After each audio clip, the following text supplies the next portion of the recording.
A black girl quietly walked into Ridgewood Academy. Her name was Zariah Carter, and she had only one goal: to survive her senior year in silence, hiding in a place where she already stood out too much. But before Zariah could even memorize her locker code, Savannah Blake, a white girl with platinum blonde hair and an untouchable reputation, decided that Zariah would be her next target. It started with subtle whispers, then cruel rumors, and eventually public humiliation. And when Savannah planned to deliver the final devastating blow to completely destroy Zariah's self-esteem and once again prove her dominance at school, the entire student body gathered behind the gym, phones raised, ready to witness Zariah's downfall. But what no one knew was that Zariah Carter wasn't just a black girl who had moved from Baltimore. She was the daughter of a soldier, a trained martial artist who had spent years mastering discipline and self-control. And on that day at Ridgewood, when power was challenged and silence was broken, Zariah would show everyone exactly what it meant to fight back.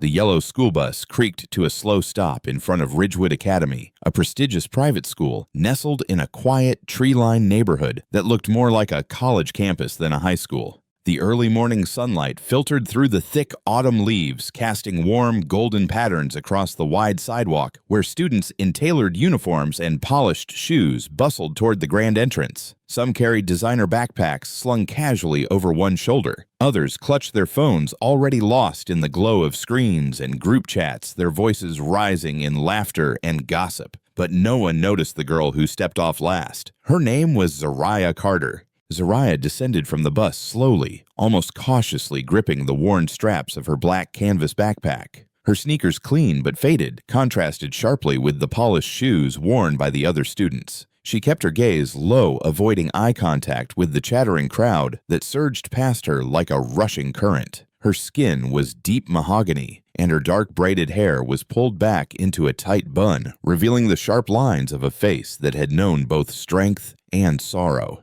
Zariah's expression was unreadable, composed still, but behind those eyes was a storm of emotions, carefully buried under years of restraint. This wasn't the first time Zariah had been the new girl. In fact, it was the 5th time in 3 years. Since her mother passed away and her father, a retired military instructor turned self-defense coach, had begun relocating across the East Coast, Zariah had become a silent observer of new beginnings. New towns, new hallways, new rules, and always the same cold stares. She'd learned long ago that being the only black girl in a sea of polished white faces meant questions never asked out loud but always hanging in the air like smoke. Where did she come from? Is she dangerous? Is she poor? Can she be trusted? Ridgewood Academy was no different. As Zariah stood at the curb, she slowly raised her head to take in the towering building before her. The structure was massive, its red brick walls clean and regal windows tall and glinting under the sun like watchful eyes. Ivy climbed one side of the front facade, carefully maintained to look artfully wild. The stone-carved name of the school sat proudly above the arched wooden doors, Ridgewood Academy, founded 1883. The building exuded history, pride, and a quiet kind of power. But to Zariah, it was just another battlefield. She took a deep breath and began walking toward the entrance, each step measured and deliberate. Around her, students gave her sideways glances, quick, curious, sometimes disdainful, but no one said a word. A group of girls in plaid skirts passed by, whispering behind manicured hands. A boy nudged his friend and muttered something under his breath before laughing nervously. Zariah didn't flinch. She had felt this energy before. It was the unspoken tension of being seen as different, of being the anomaly in a space where uniformity meant safety. Zariah made her way through the tall double doors and into the main hallway of Ridgewood. The corridor was wide and clean lockers lined up like soldiers in perfect rows, the floors a polished gray tile that clicked sharply under the feet of the rushing students. Everything about this place screamed control structure and expectation. It was the kind of place where everyone had their role, their place, and their reputation.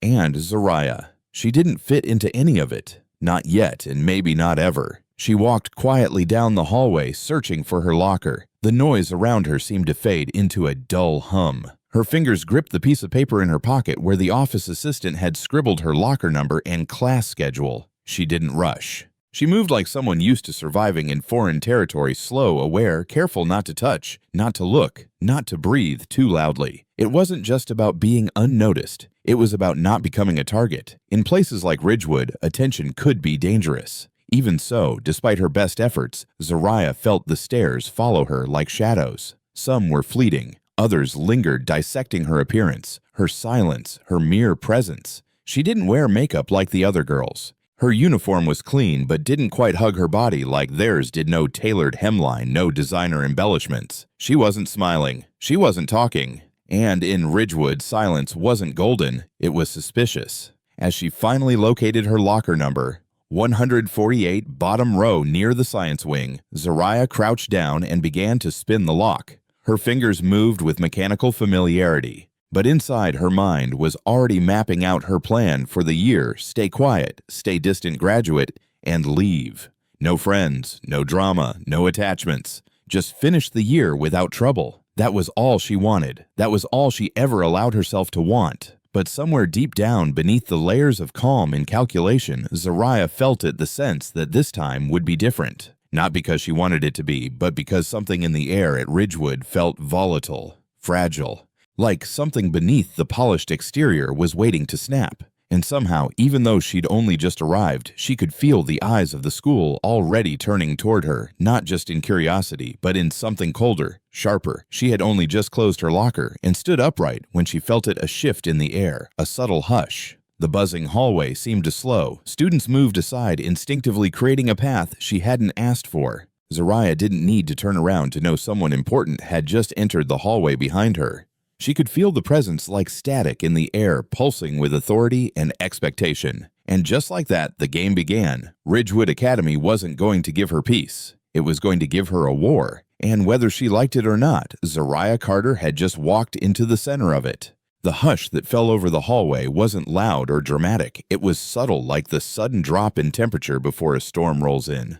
Zariah Carter didn't need to look to know that something, or rather someone, had arrived behind her. It was a presence that demanded attention, not through words or action, but through sheer force of reputation. As students parted like the Red Sea, a tall figure strolled into view, each step slow, deliberate, and dangerously self-assured. This was Savannah Blake, and Ridgewood Academy had no greater monarch than her. Savannah was everything the school admired: beautiful, rich, powerful, and untouchable. Her platinum blonde hair was curled into soft waves that framed her perfectly symmetrical face. Her uniform had been subtly modified to flatter her figure, still within code, but just enough to stand out. Every step she took seemed choreographed, as though the hallway were her runway, and every student a silent audience. Savannah didn't rule Ridgewood with kindness. She ruled it with control, precision, and intimidation masked beneath a smile that never quite reached her eyes. Flanking her like shadows were her two closest allies: Aubrey Sinclair, with her cool, hazel eyes and impeccable sense of timing, always one step ahead of the rumor mill, and Kendra Walsh, fiery-haired and sharp-tongued, the one with a phone always ready to record, post, and stir the pot just enough to set a fire without getting burned. Together, they were more than just a trio of popular girls. They were an institution, a symbol of the silent, unwritten laws that governed Ridgewood's social hierarchy. But Savannah's power wasn't just built on beauty or influence. It was fortified by blood. Her older brother, Logan Blake, was the school's golden boy, the captain of the football team, the face of every promotional flyer, the embodiment of athletic dominance and charm. He was tall, lean, with a jawline chiseled by genetics and arrogance. His smile could melt teachers' rules and make freshmen stammer, but behind the polished exterior was a gaze that always searched for control, for dominance, for someone to remind that he was untouchable. Trailing beside Logan was Diego Ramirez, his right hand and chaos dealer. Diego wasn't large or imposing, but his mind was quick, slippery, and dangerous. He had a camera in his hand, more often than a textbook, always looking to catch moments that could be twisted, weaponized, turned viral within the closed circuit of Ridgewood's social media. His thrill wasn't in confrontation, but in manipulation, in making people break in public while hiding behind a laughing emoji. As the group walked through the hallway, conversations hushed, not out of courtesy, but fear. No one wanted to be noticed. No one wanted to be next. Even teachers glanced and then looked away. Power didn't have to announce itself when it had been engraved into the school's DNA for years.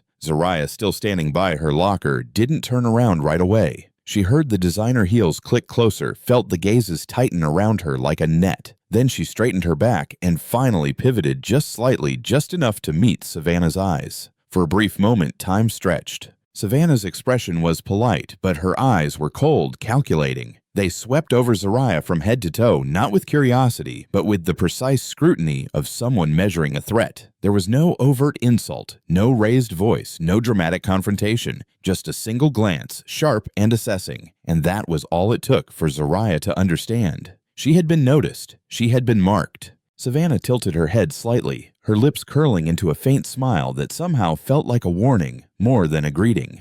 "Didn't think we had transfer students mid-year," she said softly, her voice smooth like silk wrapped around a dagger. "Welcome to Ridgewood." Aubrey let out a quiet laugh, a single exhale of amusement. Kendra's phone was already in her hand, not recording yet, but ready, always ready. Behind them, Logan leaned casually against the locker's arms crossed, watching the exchange like a lion watching a gazelle. Diego, a few steps back, was smirking eyes darting between Savannah and Zariah with hungry anticipation. Zariah didn't respond. She didn't smile. She simply locked eyes with Savannah, her expression calm and unreadable. No fear, no flinching, just silence. That silence, more than any insult, seemed to irritate Savannah. It wasn't the kind of silence that came from submission. It was the silence of someone who refused to play the game. Someone who had seen power before and wasn't impressed. Savannah stepped forward slightly close enough that only Zariah could hear her next words. "I hope you know how this place works," she said, voice low. "People like you,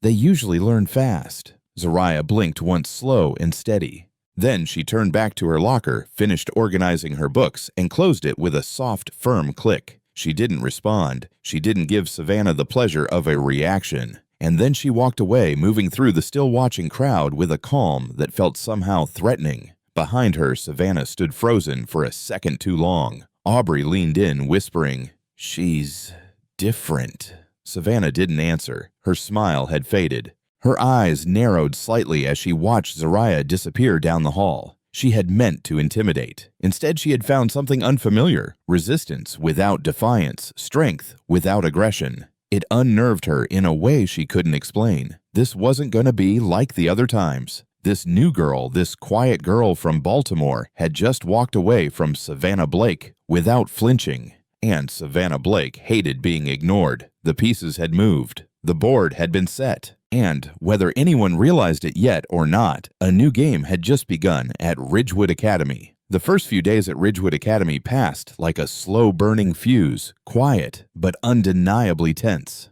Zariah Carter moved through the hallways like a shadow present, but untouched, observed but not disturbed. She arrived to each class early, sat in the back, kept her eyes down, her notebook open, her pen moving steadily across the page. She never raised her hand, never volunteered, never looked for trouble, but that didn't stop it from finding her. At Ridgewood, silence was rarely interpreted as peace. It was seen as provocation. The first signs were subtle, almost unnoticeable to anyone not paying attention. A math worksheet that had mysteriously disappeared from Zariah's desk seconds before the bell rang. A sarcastic giggle when she walked past the cafeteria line, followed by a whisper, just loud enough to catch, "Looks like someone shops in the clearance aisle." And always, always, that trio of eyes, Savannah, Aubrey, Kendra, watching from across the room, their expressions unreadable, their phones never far from reach. Zariah said nothing. She had been here before, in a different town, in a different school, with different faces.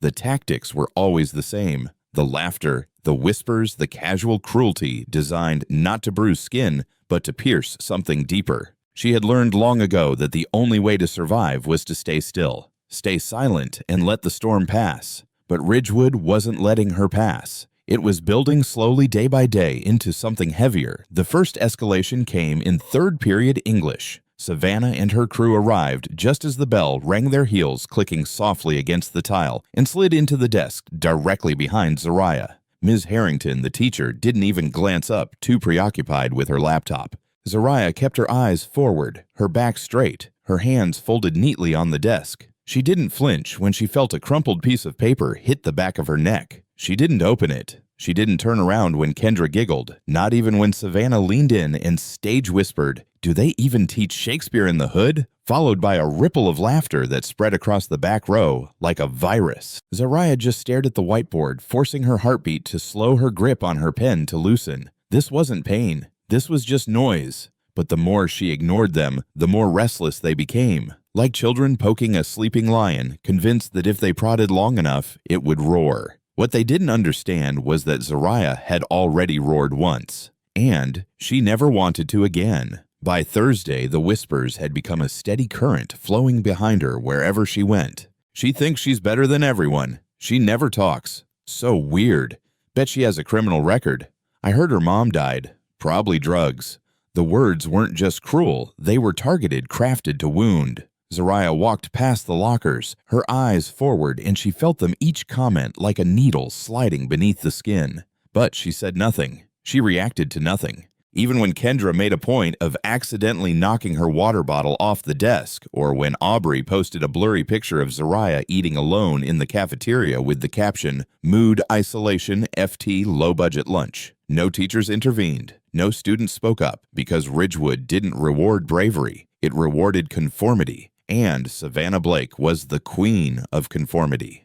But what no one could explain, what gnawed at Savannah's perfectly polished exterior, was the fact that Zariah wasn't breaking. She wasn't shrinking. She wasn't snapping back. She was simply absorbing, like a wall built so solidly that every insult simply bounced back without leaving a mark. And that more than anything enraged Savannah, because Savannah needed a reaction. That was how she measured her control. She needed tears. She needed fear. She needed someone to look her in the eye and flinch, but Zariah never flinched. She sat through lunch in the farthest corner of the cafeteria, always alone, always composed. Her tray never full, just a bottle of water, a sandwich, sometimes an apple. She ate slowly, thoughtfully, her back to the wall so she could see the whole room. Savannah's table center stage was a performance in itself. Laughter erupted like clockwork. Jokes flew freely. Kendra filmed 15-second TikToks. Aubrey read aloud from other students' social media messages, always with a cruel twist. And every now and then, Savannah would glance across the room at Zariah and smile a smile so practiced, so perfectly villainous, it could curdle milk. But still, Zariah didn't react. That silence, that calm defiance, began to eat at Savannah like rot beneath porcelain. She started planning. Not pranks, those were for amateurs. She wanted something more permanent. A public humiliation. A definitive moment. A lesson. Because if she couldn't break Zariah with whispers and rumors, she'd do it the old-fashioned way in front of everyone. That Friday, as the cafeteria buzzed with noise and movement, Savannah stood slowly, her tray in hand. Aubrey and Kendra followed like shadows cast in perfect formation. Students around her watched without watching, their eyes flicking up just enough to notice, then back down. No one wanted to be caught staring. Savannah's heels clicked like gunfire across the tile as she crossed the room, her tray balanced in her left hand, her lips curved into a smile that didn't reach her eyes. Zariah didn't move when she saw them approach. She had seen this kind of entrance before. The slow walk, the tray, the silence that spread through the room like fog. She knew exactly what was coming. Her fingers curled slightly around the edge of the table, but her expression didn't change. "Hey," Savannah said lightly, stopping beside Zariah's table. "You look a little lonely over here. Want some company?" There was laughter behind her, not from Zariah, from Kendra, from Aubrey, from a few brave souls who dared to chuckle in the corners of the room. Savannah's smile widened. Zariah raised her eyes slowly, met Savannah's gaze with a calm that felt unnatural, like the quiet before a building collapses. "I'm good," Zariah replied. Savannah tilted her head. "Suit yourself." Then, with mock surprise, she stumbled slightly, tripping on the leg of the chair, and the entire contents of her juice cup spilled forward, cascading across Zariah's tray, soaking the sandwich, staining the notebook, splashing dark red liquid onto the front of her uniform. Gasps echoed. A moment of pure silence stretched like glass between them. Savannah straightened, feigning shock. "Oh my God, I am so sorry." She said the words, slow, syrupy, poisonous. More laughter. A few students pulled out their phones, raising them just enough to record. This was the moment. This was supposed to be it, the breaking point. But Zariah didn't give them what they wanted. She didn't shout. She didn't cry. She didn't tremble. She calmly set her pen down, stood up without a word, picked up the ruined tray with both hands, walked to the trash can, and dropped the entire mess inside.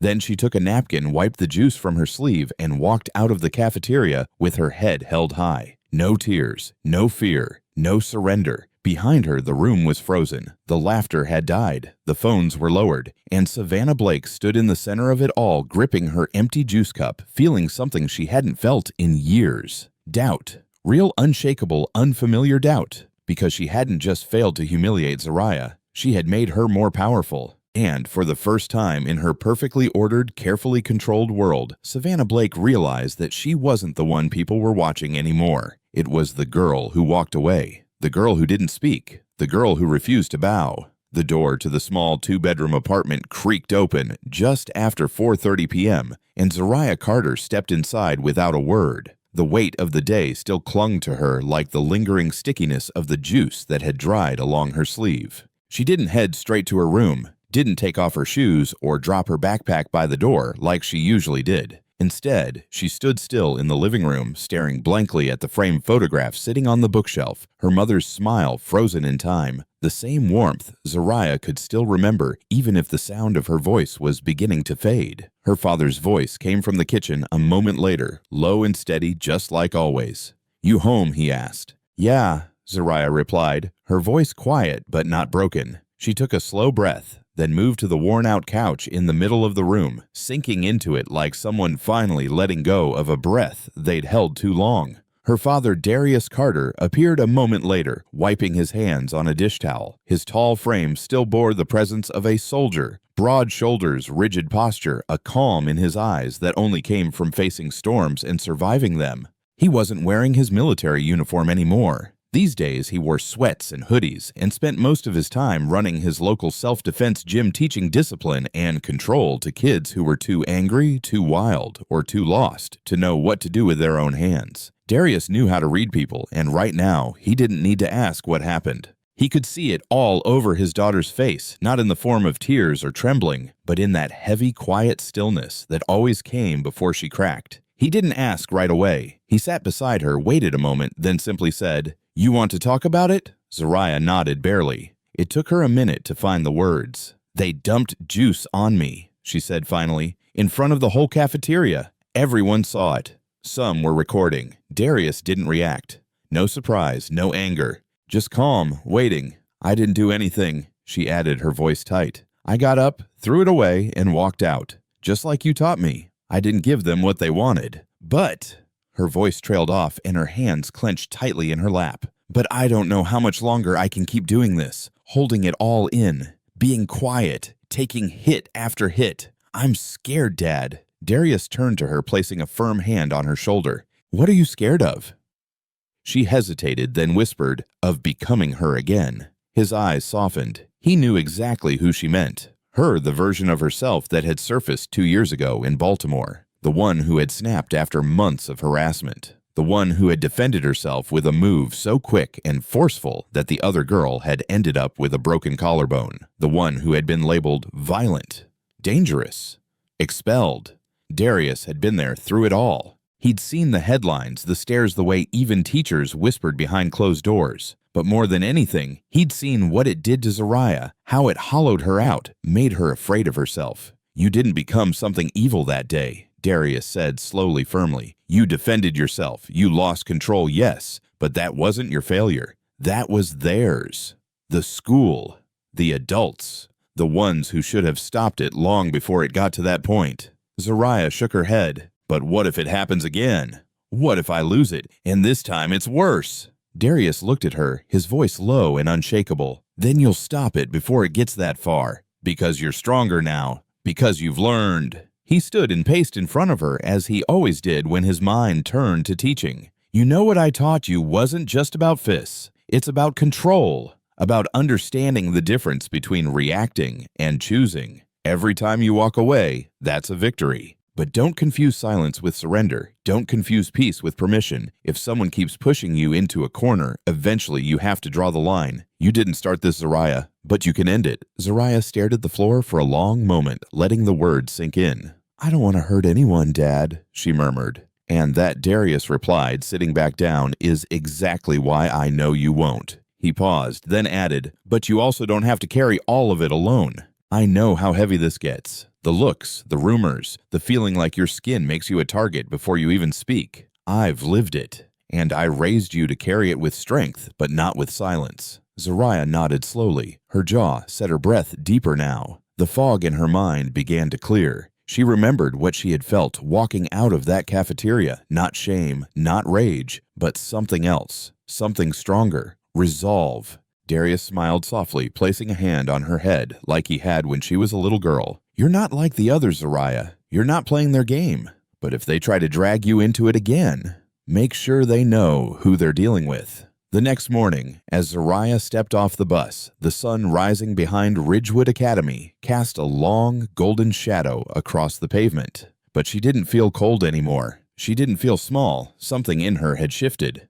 The stairs that followed her felt familiar, but they no longer stung. They slid off like water on steel. When she reached her locker, a piece of paper was taped to it, folded, creased neatly, but positioned with purpose. Zariah's eyes narrowed. She peeled it off, unfolded it, and read the short message written in bold black ink behind the gym. "After school, don't be a coward." Signed underneath in loopy, confident script was the name Savannah Blake. Zariah stared at the note for a moment, her expression unreadable. Around her, students lingered nearby, pretending to check their phones or tie their shoes, but really watching her, waiting to see her response. Ridgewood didn't need cameras to circulate drama. It had mouths. And within minutes, everyone would know about Savannah's challenge. Zariah didn't speak. She folded the note neatly, placed it in the inside pocket of her jacket, closed her locker, and walked to class without a single word. But this time, her silence wasn't about avoiding trouble. It was the stillness of a storm just before it breaks,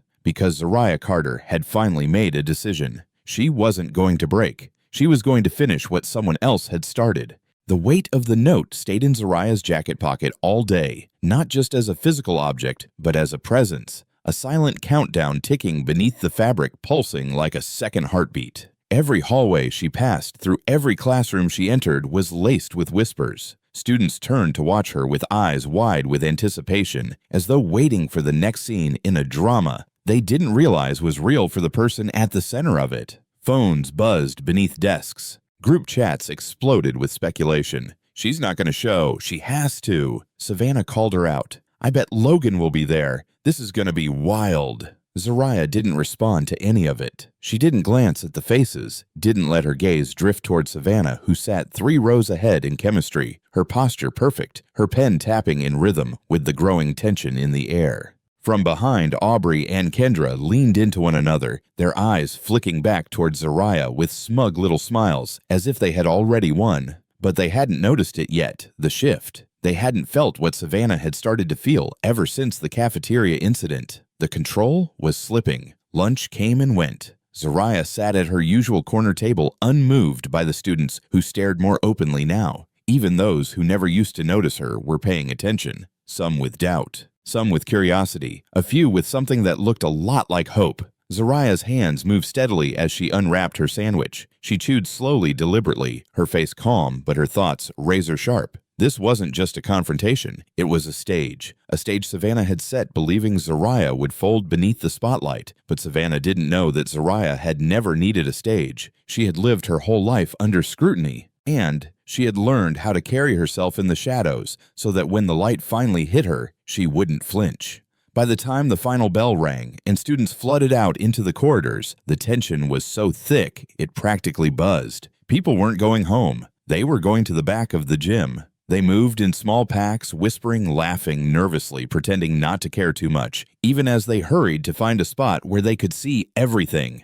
Zariah didn't rush. She walked slowly, her backpack slung over one shoulder, her step steady, her face unreadable. She moved through the hallway like someone who had already made peace with what was about to happen, not because she wanted the confrontation, but because she had accepted it as inevitable. As she turned the corner leading to the rear field behind the gym, the crowd was already gathering 20, maybe 30 students, at first, then more trickling in from all directions. Some stood with arms crossed, others with phones in hand, ready to record whatever they thought was about to unfold.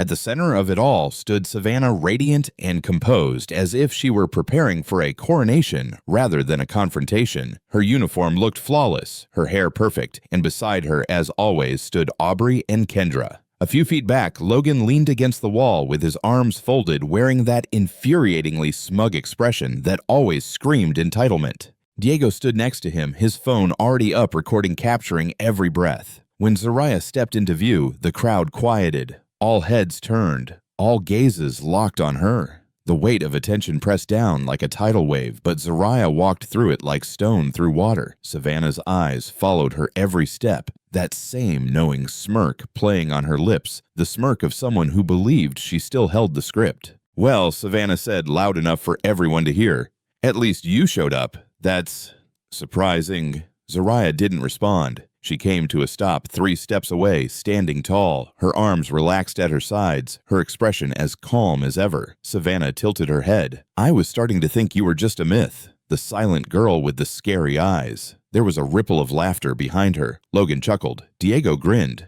But Zariah's eyes remained fixed on Savannah's, and when she finally spoke, her voice was low but clear, a blade wrapped in velvet. "I didn't come here for a show. If you're trying to prove something, do it. But after today, this ends." Savannah blinked, the smallest crack in her polished facade. "Excuse me, you heard me," Zariah said, her voice steady. "This game you're playing, it's over." The crowd tensed. Aubrey shifted awkwardly. Kendra's phone trembled slightly in her hand. Even Logan leaned forward, sensing something unexpected. Savannah's eyes narrowed. "You think you can come here and tell me how things work? This is my school." Zariah didn't move. "It's not yours anymore." For a heartbeat, everything froze. Then Savannah stepped forward, her voice rising. "You think walking away from a juice spill makes you tough. You think you're better than us. You don't belong here, Zariah. People like you." Before she could finish, Logan stepped up beside her, his presence looming. "Hey, maybe you should chill," he said mockingly, though his voice carried a warning edge. "We don't want anything getting out of hand." Zariah's gaze shifted to him for the first time. Then, "Walk away." That simple sentence spoken without emotion was more powerful than any shout. Logan scoffed, took another step closer. Or what? And that was the moment. It happened so fast, most people didn't see it. Logan reached out with a smirk like he was going to shove her or grab her arm or make some physical point to back his sister's words, but Zariah moved with precision honed by years of discipline. She stepped aside, grabbed his wrist mid-motion, pivoted her body, and used his own momentum to flip him onto the grass. Logan hit the ground with a thud that knocked the air out of him. The crowd gasped. Savannah froze. Before anyone could react, Diego lunged forward, shouting something unintelligible, his phone forgotten. But Zariah moved again fast and smooth, locking his arm in one fluid motion and guiding him to his knees. Not hurting him, just controlling him. Diego winced in pain, nodding furiously. Okay. She let him go. The silence that followed was absolute. Zariah turned back to Savannah, who now stood alone in the center of the crowd, her expression no longer smug but hollow. For the first time in her life, Savannah Blake looked unsure. "I told you," Zariah said quietly. "This ends today." Savannah stared, her mouth half open, her eyes darting from Logan still groaning on the ground to Diego rubbing his shoulder to the dozens of students watching, recording, whispering. No one was laughing now. And, in that frozen silence, Savannah Blake, the girl who once ruled Ridgewood Academy, with fear wrapped in silk, felt the foundation beneath her crack. Because for the first time, everyone saw it. She wasn't the one in control anymore, and the girl who didn't speak had just taken her voice back. Savannah Blake stood frozen in place, her perfectly curated image unraveling thread by thread in the stunned silence that now cloaked the field behind the gym. Her mouth was slightly open, as if she wanted to speak, but couldn't remember how. Her manicured fingers clenched at her sides, trembling, not with anger, not yet, but with something far more unfamiliar fear. Not fear of Zariah Carter's strength, but of what that strength represented. For years, Savannah had built her throne at Ridgewood on intimidation, manipulation, and the absolute certainty that no one would ever dare to confront her. Now standing before her was the one person who had not only refused to kneel, but had shattered her illusion of control with calm, unshakable defiance, and she had done it in front of everyone. The crowd remained eerily quiet, eyes darting from Logan still groaning on the ground to Diego clutching his arm and slowly backing away. Kendra lowered her phone, her usual enthusiasm gone, replaced by an awkward stillness. Aubrey's mouth was slightly ajar, her gaze bouncing between Savannah and Zariah, like she was no longer sure whose side she was on. And Savannah. She looked smaller now. Not physically, but in presence. Her shoulders were still squared, her hair still flawless, but the command, the power she always carried into a room was gone. Among the crowd stood Jamal Rivers, a tall, lanky junior with thick glasses and a quiet demeanor usually invisible in Savannah's world. He stood just behind the basketball court fence, his backpack still slung over one shoulder, mouth slightly parted as he stared at Zariah like he was witnessing something he never thought possible. She didn't even blink. He muttered more to himself than anyone else. Did you see that move? Logan's built like a wall, and she dropped him like nothing. Next to him, Lila Chen, a petite sophomore with silver-dyed bangs and a sketch pad clutched to her chest, nodded silently. Her eyes were wide behind round-framed glasses, and her grip on her sketch pad tightened. She didn't even try to show off. She just stopped it.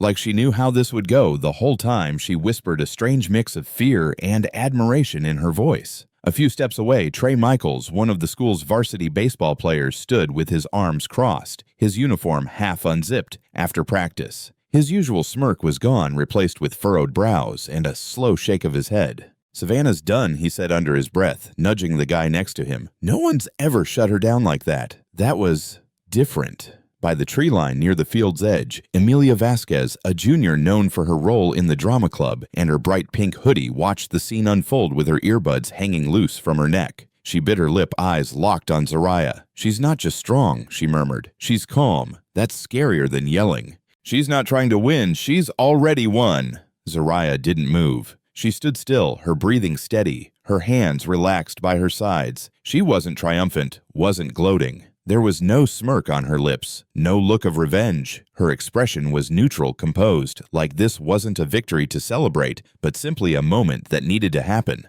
a correction to an imbalance that had gone unchecked for too long. Then, just as Zariah turned to leave, just as she took that first step away from the crowd and the confrontation, Savannah broke. It happened so fast, it almost looked like instinct, like an animal's last desperate attack after realizing it's been cornered. Savannah surged forward, hands clenched, expression twisted in a mix of rage and humiliation. She screamed a sound torn from someplace deep and unrecognizable within her and lunged toward Zariah from behind. But Zariah wasn't caught off guard. She never let her guard down, not here, not around Savannah, not when the silence of the crowd still felt like it could crack at any second. As soon as she heard the shift in footsteps, the rush of movement, Zariah pivoted. With a motion that was swift and precise, she stepped to the side, caught Savannah's wrist mid-swing, and used her momentum against her. She didn't throw her to the ground. She didn't hurt her. She just redirected the force, twisting Savannah's body until she lost her balance and stumbled forward. Zariah held her steady, preventing her from falling, but made sure Savannah couldn't pull away. And in that position, awkward, vulnerable, exposed Savannah's entire world crumbled. Zariah leaned in, her voice low enough that only Savannah could hear. "You were never strong, Savannah," she whispered, her tone not cruel, but honest. "You just counted on everyone else being too scared to stand up." Then she let go. Savannah staggered backward, barely catching herself. Her face was flushed, her chest heaving, her eyes darting around to the crowd that was no longer hers. She saw it in their faces, the shift. Not just awe at Zariah, but disappointment in her. Disbelief. Some even looked away, unable to keep watching what had once been their queen unravel so completely. She turned to Kendra, who took a step back. To Aubrey, who didn't meet her eyes. Logan was sitting up now, wincing, but making no move to defend her. Diego had already blended into the crowd, disappearing behind the line of students, now whispering more openly, their voices no longer hushed with fear. From the edge of the group, Maya Stevenson, a senior with natural curls pulled back into a bun and a nose ring that glittered in the fading light, crossed her arms tightly. "That's the first time I've seen someone actually shut Savannah up," she said, glancing at the younger students around her. "Took someone fearless to do it. Or someone tired of pretending to be afraid, replied Braden Holt, one of the few black students on the wrestling team. His arms were crossed, and for the first time since he'd enrolled, there was a quiet sense of pride in his voice as he watched Zariah. She didn't just stand up for herself. She did it for every one of us who kept quiet. Savannah took one shaky breath, then another. She opened her mouth to say something, anything, but nothing came. Her voice, once the sharpest weapon in Ridgewood Academy, had abandoned her. And Zariah. She simply turned and walked away. No words, no dramatic gestures, just quiet, decisive movement. Her backpack bounced gently against her shoulder, her steps as steady as they had been when she arrived. But everything had changed. Because now she wasn't just a shadow on the edge of the crowd, she had become the center. The students parted as she walked, not out of fear, but out of respect, raw, silent, and genuine. Some even nodded subtly as she passed. Others looked down ashamed they had ever stayed silent. The energy was different now, the rules had changed. And as Zariah disappeared down the side of the gym building, the crowd slowly began to scatter, leaving Savannah standing alone, truly alone for the first time in her life. No one offered to help her. No one stood beside her. Her empire had dissolved not with a shout, but with silence, and not her own. That night, the Ridgewood group chats exploded again, but this time the narrative was different.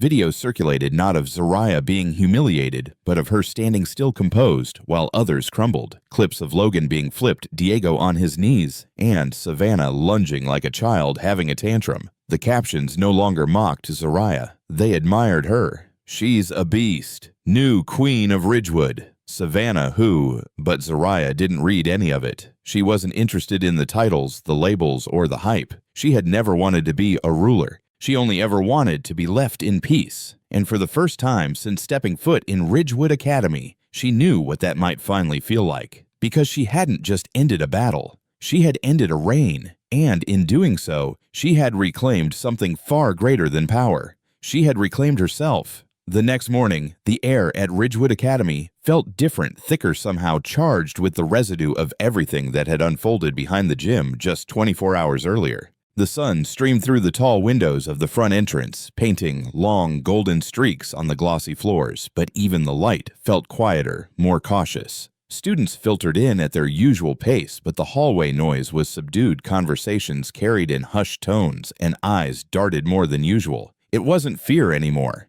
It wasn't the controlled silence Savannah Blake once commanded. It was something else entirely. It was uncertainty. At the far end of the hallway, Savannah stood by her locker, motionless. Her hand was on the handle, but she hadn't opened it yet. She was dressed impeccably as always, perfectly ironed blazer, knee-high boots, lip gloss shimmering under the fluorescent lights. But the confidence that once emanated from her like perfume was gone.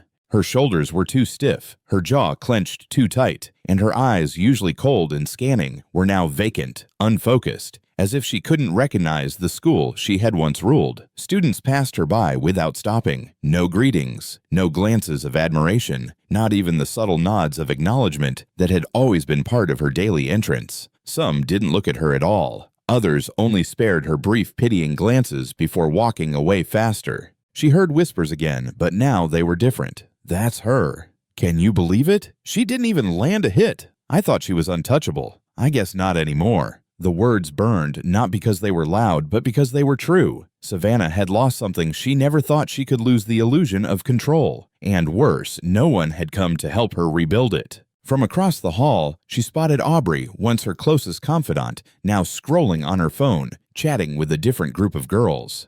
Aubrey looked up, saw her, hesitated, but then turned away without a word. Kendra wasn't even in sight. Savannah had texted her the night before. No reply. Even Logan, who had always stood at her side like a fortress, had barely spoken a word when they got home.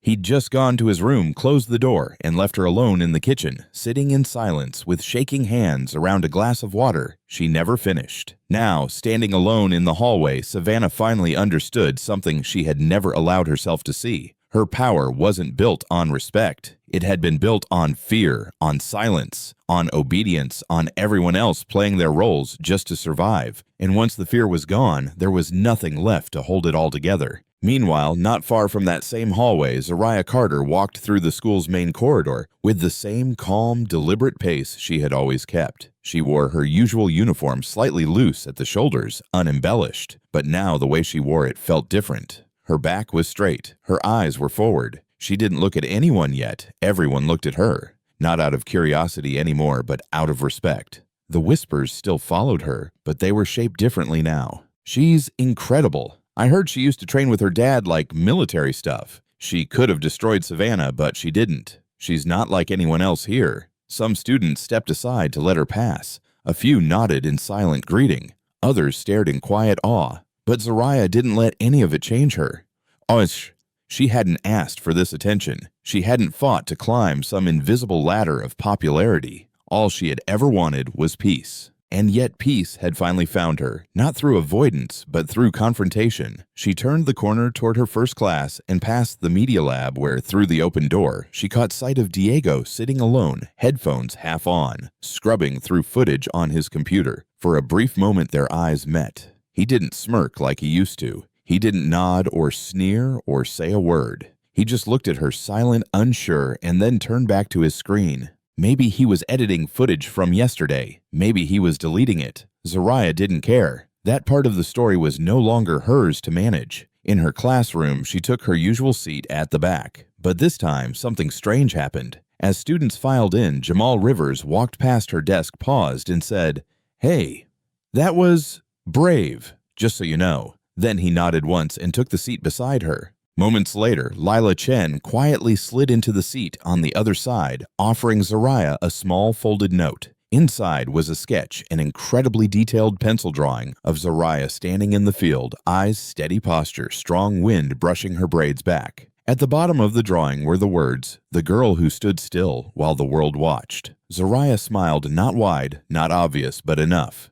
From the window, she could just barely see the other side of the courtyard where Savannah now sat alone on a bench outside the guidance office, arms crossed over her lap, staring down at the concrete. Her phone lay untouched beside her. Her eyes were red, and though the sun was shining brightly above her, casting light on the path she used to walk with effortless pride, Savannah now looked like a shadow, trying to find a place to hide. But Zariah didn't feel triumph. She didn't feel satisfaction. She felt something deeper, something heavier, and more human. Empathy. Because she knew what it was like to sit alone, to feel the weight of judgment pressing down on your back, to walk through halls where no one sees you, or worse, where everyone sees you, but not as someone real. She knew what it was like to carry pain. The difference was Zariah had never used hers to hurt anyone else. As the bell rang and class began, Zariah turned her attention forward, her mind quiet, her heart steady. The fight was over, the noise was fading, but the change was just beginning.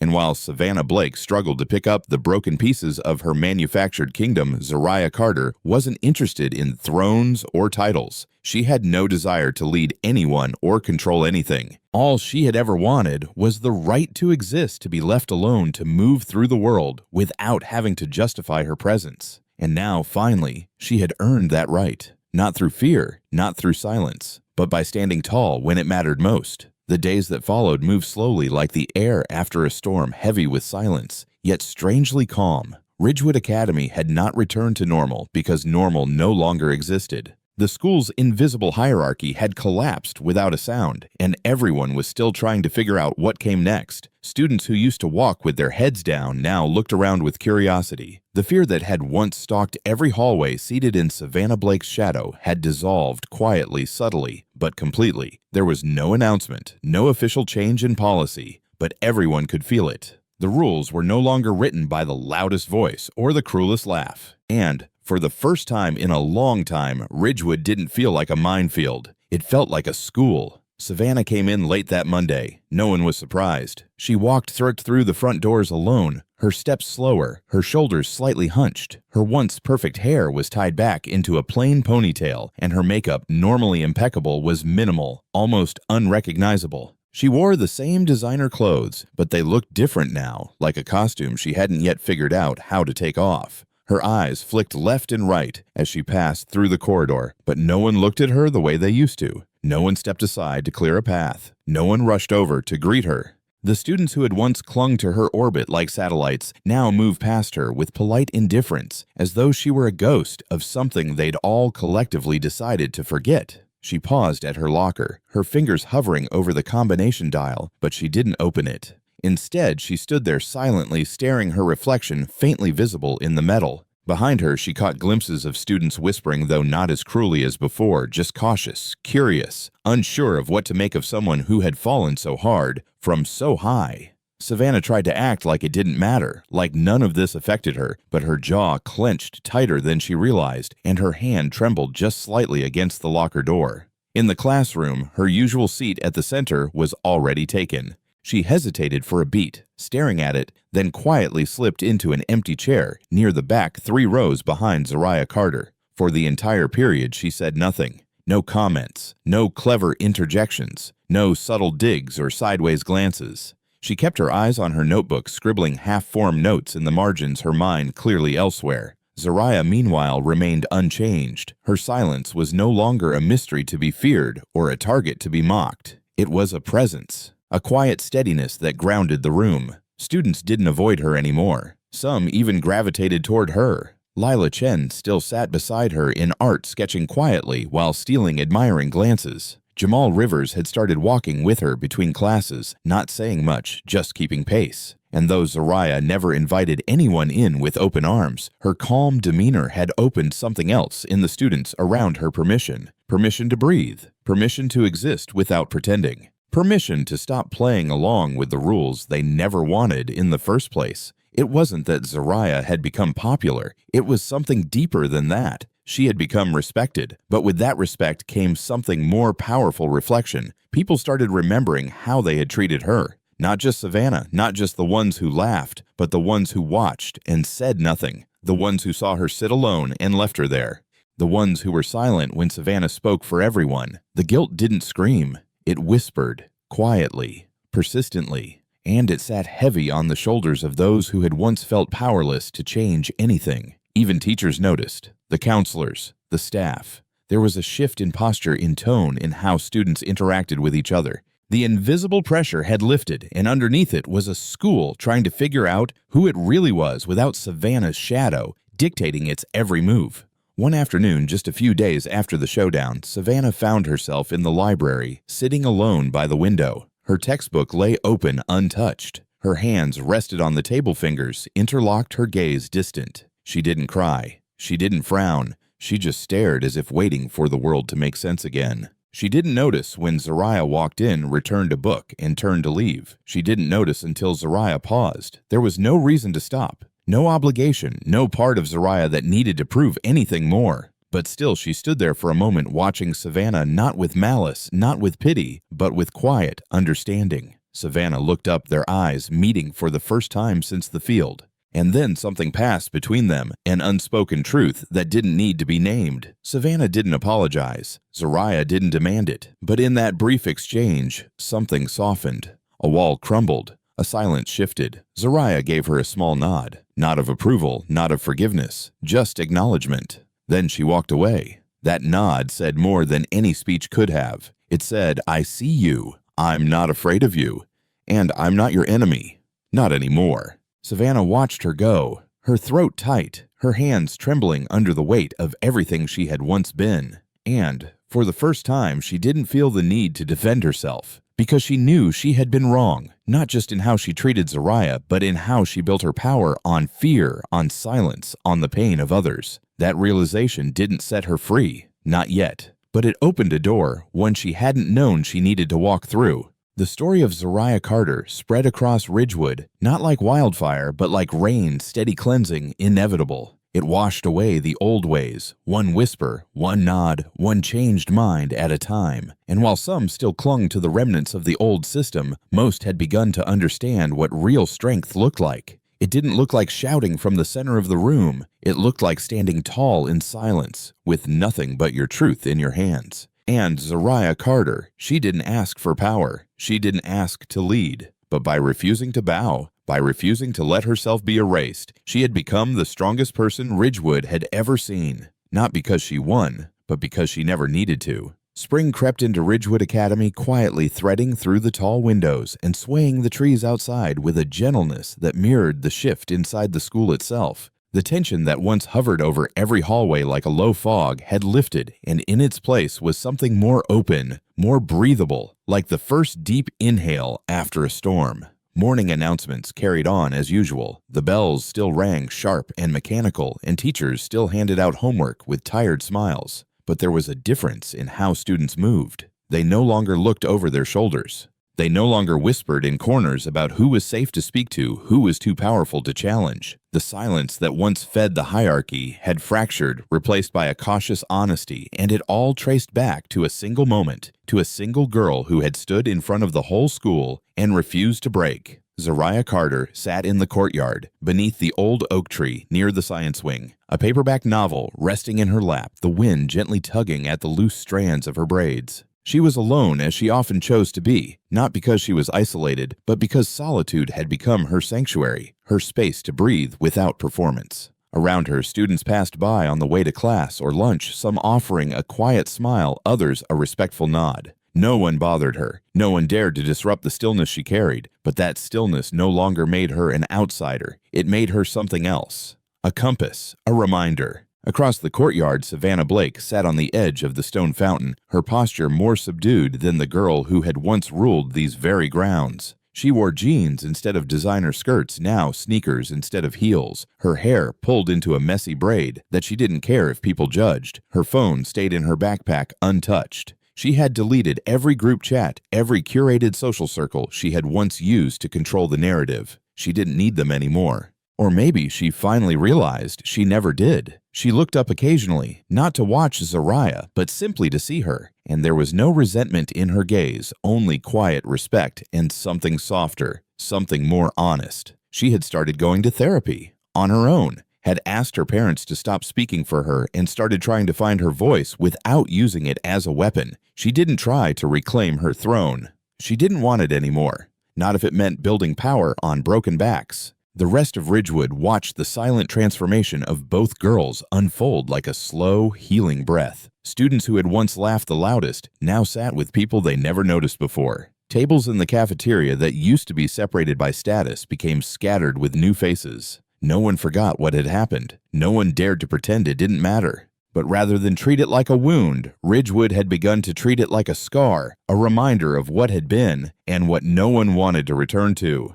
Mr. Darnell, the history teacher with a salt and pepper beard and a quiet respect for the stories that didn't make it into textbooks, hung a new poster on his classroom wall. It read, "Courage is not the absence of fear, but the decision that something else is more important." No one mentioned Zariah's name, but everyone knew. One afternoon, as the final bell rang and the students spilled into the corridors with weekend plans and the carefree laughter of spring, Zariah lingered near the steps outside the front entrance. Her father, Darius, leaned against his old sedan parked along the curb, arms crossed, and a smile tugging at the corner of his mouth as he watched her from a distance. She gave him a nod, her silent signal that she'd be right there. But first she looked back at the building, at the tall windows reflecting the pale gold sun, at the open doors she had once dreaded walking through. She thought about all the times she had tried to disappear, to blend in, to survive without being seen. And then she thought about that moment behind the gym, the moment everything changed, the strength it took not to fight first, but to wait, to stand still, to hold back until it was time. And how that choice, that discipline, had not only protected her, it had inspired an entire school to start telling the truth. She didn't smile, but her eyes softened, and then she walked down the steps. Somewhere behind her, Jamal was helping a freshman carry her overloaded backpack. Lila was pinning her latest sketch on the art room wall, another image of Zariah, this time with her face turned upward toward the sun. Diego had joined the video club, but now made documentaries about real student stories, stories that mattered. Aubrey had joined the school newspaper, finally using her voice to report, not manipulate. And even Kendra had started tutoring after school instead of gossiping between periods. Change was slow, uneven, sometimes awkward, but it was happening. And it would continue because it had begun with truth, and truth once seen could not be unseen. As Zariah opened the car door and slipped into the passenger seat, her father glanced over at her, one brow raised. "How was your day?" he asked, as he always did. She buckled her seatbelt, leaned back, and after a moment of quiet, answered softly, "It was real." Darius nodded, started the engine, and drove them home as the sun dipped low behind the Ridgewood skyline. The story of Zariah Carter would not be carved into the school's stone pillars or printed in the yearbook in bold headlines, but it would be remembered, not because she shouted the loudest, not because she stood at the top, but because she stood quietly, firmly, and refused to be moved. And in that stillness, Ridgewood Academy found its voice again. The story of Zariah and Savannah became more than just a turning point at Ridgewood Academy. It became a lesson that echoed far beyond its hallways. It reminded everyone that true strength isn't measured by how loudly you speak or how many people you can control, but by how deeply you stay rooted in who you are when the world tries to shake you. Real power is quiet. It's the ability to hold your ground with dignity, to rise without pushing others down, and to choose restraint over revenge. Zariah's journey showed us that even in silence, you can lead a revolution, one built on respect, self-worth, and courage. And now we want to hear from you. If you were in Zariah's shoes, what would you do?